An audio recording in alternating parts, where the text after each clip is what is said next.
물은 그릇을 따라 흐르고 마음은 시간을 따라 흐른다. 정약용 선생의 이 한 문장은 우리가 왜 나이 들수록 관계가 변하고 왜 친구가 줄어들고 왜 혼자 있는 시간이 많아지는지 그 모든 이유를 단 한 번에 설명해 줍니다. 안녕하세요. 오늘은 조선시대의 대학자 정약용 선생의 지혜를 통해 노후의 인간관계와 친구가 줄어드는 이유에 대해 이야기해 보려 합니다. 많은 분들이 은퇴 후 친구들이 하나둘 사라지는 것을 걱정합니다. 연락이 끊기고 모임에서 자연스럽게 멀어지고 어느 날 문득 내 주변에 남아있는 사람이 거의 없다는 사실에 서운함과 외로움을 느끼기도 합니다. 하지만 정약용 선생의 말을 찬찬히 따라가다 보면 그 모든 변화가 상실이 아니라 오히려 자유로 가는 길이라는 것을 분명하게 깨닫게 됩니다. 우리는 늦은 나이에 비로소 알게 됩니다. 관계가 줄어드는 것이 두려운 게 아니라 나에게 필요 없는 관계를 억지로 붙잡는 것이 더 힘든 일이라는 것을요. 그럼 지금부터 정약용 선생이 말하는 노후에 친구가 필요 없는 3가지 이유 함께 살펴보겠습니다. 첫 번째 이유, 사람의 마음은 물과 같아 그릇에 따라 흐른다. 정약용 선생은 이렇게 말씀하셨습니다.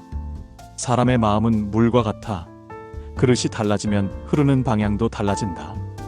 이 말이 깊게 다가오는 이유는 우리의 인간관계도 그릇 즉 환경에 따라 움직이기 때문입니다. 젊을 때 특히 직장 생활을 하던 시절 우리의 인간관계는 직장이라는 그릇 속에서 만들어졌습니다. 명함, 직책, 역할, 책임, 성과 이 모든 것들이 사람을 하나로 묶어주는 강력한 접착제였습니다. 점심을 함께 먹으며 유대감을 쌓고 업무 협력으로 가까워지고 회식 자리에서 웃고 농담하며 서로를 챙겼죠. 하지만 은퇴와 함께 그릇 즉 직장이 사라지면 어떻게 될까요? 흐르던 물은 방향을 잃고 자연스럽게 흩어지게 됩니다. 그 관계는 나가 아니라 상황이 만든 관계였기 때문입니다. 그런데 우리는 이 자연스러움을 인정하지 못하고 괜히 마음을 졸입니다.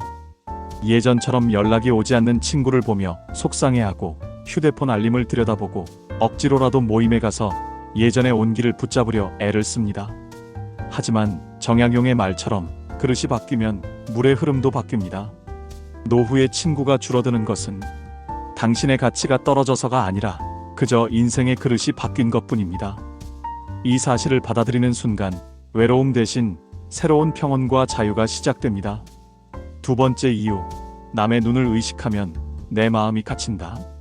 정약용 선생은 또 이렇게 말씀하셨습니다.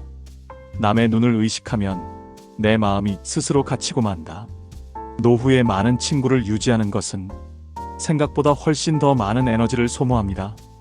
약속을 챙기고 누가 무슨 말을 했는지 기억하고 상대의 기대에 맞춰 행동하고 가끔은 가고 싶지 않은 자리에도 억지로 참석해야 하죠. 특히 경조사는 어떻습니까? 결혼식, 회가변, 장례식, 예의라는 이유로 불려나가는 자리들은 나이가 들수록 더 크게 부담이 됩니다. 축의금 봉투를 준비하며 마음이 무겁고 몸이 피곤한데도 예의를 지키기 위해 나가야 하고 갔다 오면 며칠씩 힘이 빠지기도 합니다. 그런데 우리는 이런 상황에서도 그래도 가야 하지 않을까? 하고 스스로에게 묻습니다. 하지만 정약용은 말합니다. 남의 시선을 의식하는 순간 마음은 좁은 우리에 갇힌다. 노후는 남에게 끌려다니는 삶이 아니라 나에게 맞는 삶을 선택할 수 있는 시기입니다. 친구가 적어서 외로운 게 아니라 사실은 친구에게 끌려다니는 삶이 더 고단했던 것입니다. 이 말을 깨닫는 순간 고독은 고통이 아니라 오히려 편안한 쉼이 됩니다. 세 번째 이유, 마음의 고요함을 지키는 것이 사람의 근본이다. 정약용 선생은 강진 유배지에서 18년이라는 긴 세월을 보냈습니다. 외로운 시간이었지만 그 고독 속에서 선생은 오히려 진리와 마주했습니다. 그리고 이렇게 말씀하셨습니다.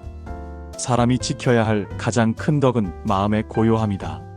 나이가 들수록 우리가 진정으로 원하는 것은 무엇일까요? 사람들 속에서 듣는 박수일까요? 시끌벅적한 모임에서의 자리일까요? 아닙니다. 우리가 원하는 것은 조용한 아침에 마시는 따뜻한 차 한 잔, 천천히 읽는 책 한 권, 산책하며 느끼는 계절의 향기, 그리고 아무에게도 휘둘리지 않는 고요한 평화입니다.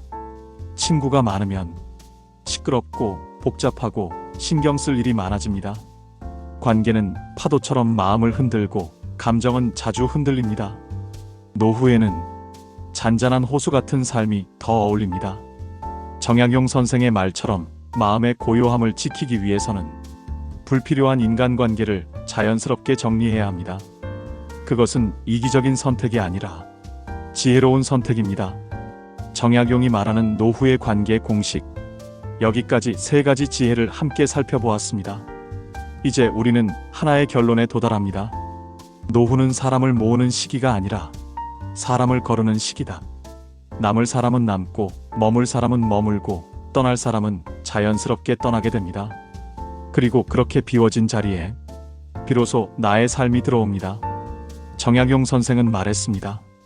지나간 인연을 붙들지 말고 남은 인연을 소중히 하라. 노후에 친구가 필요 없는 진짜 이유는 외로움이 아니라 이제는 사람에게 의존하지 않아도 될 만큼 우리가 이미 충분히 단단해졌기 때문입니다. 혼자 있어도 외롭지 않고 침묵 속에서도 공허하지 않고 나와 함께 있는 시간만으로도 충분히 행복할 수 있는 나이가 된 것입니다. 그리고 그 자유는 여러분이 평생 살아낸 세월과 경험을 증명합니다. 오늘 정약용 선생의 지혜가 여러분께 작은 위로와 통찰이 되었기를 바랍니다. 영상이 도움이 되셨다면 구독과 좋아요 부탁드립니다. 고요한 저녁처럼 평온하고 좋은 하루 보내세요.